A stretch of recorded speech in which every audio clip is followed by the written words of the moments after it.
വലിയ ചോദ്യമാണിത്. കാർഷിക രംഗത്ത് കർഷകരെല്ലാവരും വലിയ ആശങ്കയിലാണ്. കാരണം കേന്ദ്ര സർക്കാർ ഇതുമായി ബന്ധപ്പെട്ട് എന്താണ് പറയാൻ പോകുന്നത് ആർക്കും ഒന്നും അറിയില്ല. ഇന്ന് പീയൂഷ് ഗോയൽ വീണ്ടും മാധ്യമങ്ങളോട് സംസാരിച്ചിട്ടുണ്ട്, ഒന്നും പറഞ്ഞിട്ടില്ല. ഈ കരാർ എന്ന് പറയുന്നത് ജനങ്ങൾക്കെതിരല്ല, ഈ കരാർ എന്ന് പറയുന്നത് കർഷകർക്കെതിരല്ല, ഇത് രാജ്യത്തെ വലിയ തോതിൽ വികസനത്തിലേക്ക് നയിക്കും എന്നൊക്കെ പീയൂഷ് ഗോയൽ പറയുന്നുണ്ട്. പക്ഷേ ഈ കരാറിൽ എന്തൊക്കെ ഉൽപ്പന്നങ്ങളാണ് ഒഴിവാക്കുന്നത്, എന്തൊക്കെ ഉൽപ്പന്നങ്ങൾക്ക് സംരക്ഷണം കിട്ടും എന്ന കാര്യത്തിൽ ഇപ്പോഴും വ്യക്തതയില്ല. ഒരു വർഷം മുൻപ് പ്രധാനമന്ത്രി നരേന്ദ്രമോദി ഡൊണാൾഡ് ട്രംപുമായി നടത്തിയ ചർച്ചയ്ക്ക് ശേഷമാണല്ലോ ഈ ഒരു വ്യാപാര കരാറുമായി ബന്ധപ്പെട്ടുള്ള ചർച്ച വീണ്ടും ആരംഭിക്കുന്നത്. അപ്പോൾ അതിനുശേഷമാണ് അമേരിക്ക 25% താരിഫ് ആദ്യമായി ഇന്ത്യക്ക് മേൽ ചുമത്തുന്നത് ഓർക്കണം.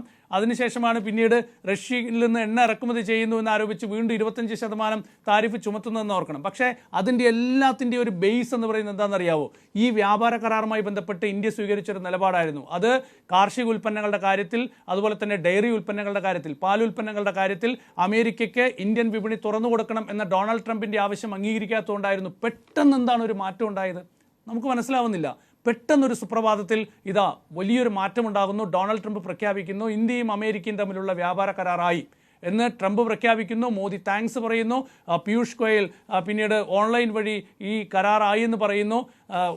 പിന്നെ വലിയ സമ്മർദ്ദത്തിനൊടുവിൽ പാർലമെൻറ്റിൽ വന്ന് പ്രഖ്യാപിക്കുന്നു.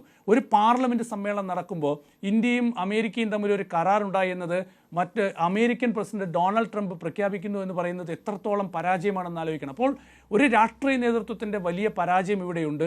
രാഷ്ട്രീയ നേതൃത്വത്തിൻ്റെ വലിയൊരു നിലപാടില്ലായ്മ, എന്താ പറയുക, അത് ആ രീതിയിൽ ലോക രാജ്യങ്ങൾക്ക് മുമ്പിൽ തന്നെ ഇന്ത്യയുടെ ഒരു രാഷ്ട്രീയ നിലപാട് തന്നെ അല്ലെങ്കിൽ രാഷ്ട്രീയ ശക്തി തന്നെ ചോദ്യം ചെയ്യപ്പെടുന്ന തരത്തിലേക്ക് കാര്യങ്ങൾ പോവുകയാണ്.